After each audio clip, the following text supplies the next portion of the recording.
नमस्कार, V news Mumbai में आपका स्वागत है। मैं हूं बलवीर वैद। आइए देखते हैं आज की ताजा तरीन खबरें।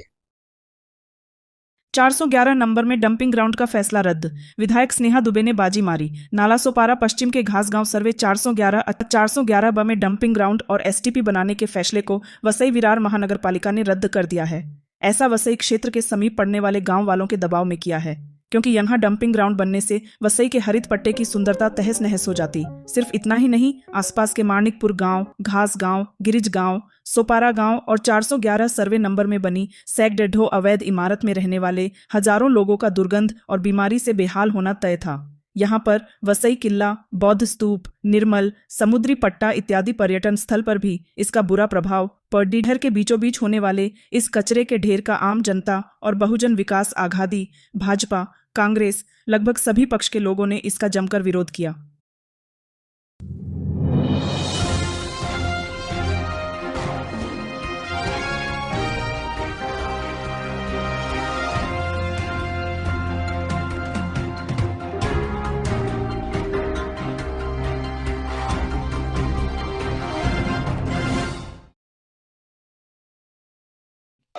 डंपिंग ग्राउंड होणार नाही.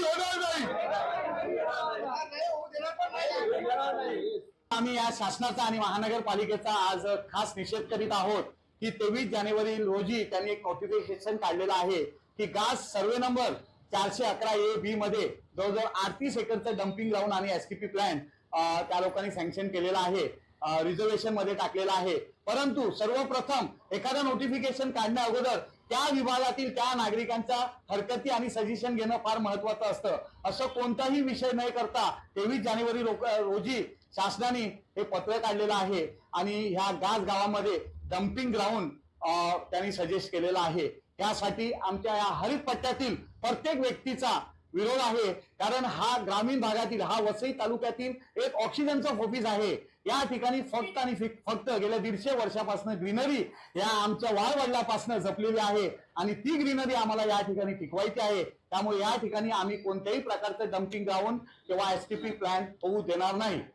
ह्या सगळ्या परिसरातल्या नागरिकांना त्याचा 100% त्रास होणार आहे आणि त्याच्यामुळे केवळ दुर्गंधी नाही तर त्याच्यामुळे जे निर्माण होणारे आजार आहेत, हे सगळं टाळण्यासाठी हे डंपिंग ग्राउंड भरवस्तीत करू नये अशा पद्धतीची भूमिका आमची आहे आणि त्या संदर्भात आम्ही वसईच्या नागरिकांना, वसईच्या लोकांना बांधील आहोत.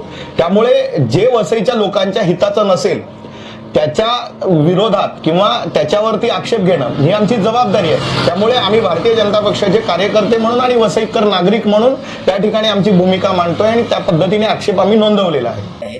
आज एखादा IAS अधिकारी जो असतो म्युन्सिपालिटीचा, तो अशा प्रकारे प्रकार करतो आणि आज 4 दिवस झाले त्याच्यावर काय कारवाई होत नाही. त्याच्यात राजन नाईक जाऊन आमदार म्हणून पत्र त्यांनाच देतात की तुम्ही वेळ वाढवा, हे वाढवा. म्हणजे हसण्यासारखं बालिशपणाचं नसतं. कुठे तर आता याच्यावर शिक्कामोर्तब झालेला आहे. तर त्यामुळे या म्हणजे नालासोपा वसईचे जे आमदार आहेत दुबे पंडित यांनी ताबडतोब पवारला निलंबित करण्यासाठी मुख्यमंत्र्याला जाऊन पत्र द्यायला पाहिजे आणि त्यांचं निलंबन करायला पाहिजे की हा सगळा जो बनाव केलेला आहे जनतेच्या विरोधात, वसईच्या जनतेच्या विरोधात, खास करून गाचच्या लोकांच्या विरोधात जो बनाव केलेला आहे डम्पिंग ग्राउंडचा, तो कुठेतरी उघड झालेला आहे. आणि एखादा अधिकारी जर असा वागत असेल तर त्याला सस्पेंड करायचा मुख्यमंत्र्याचा अधिकार आहे, तो त्यांनी वापरायला पाहिजे.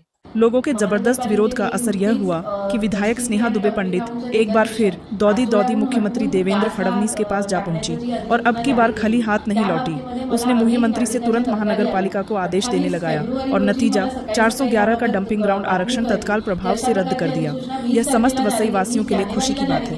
पण त्या संदर्भामध्ये कुठचीही जाहिरात महानगरपालिकेने केली नाही, त्याबद्दलची कोणतीही सूचना नागरिकांमध्ये नाही आणि त्यामध्ये नागरिकांमध्ये प्रचंड असंतोष पसरत होता.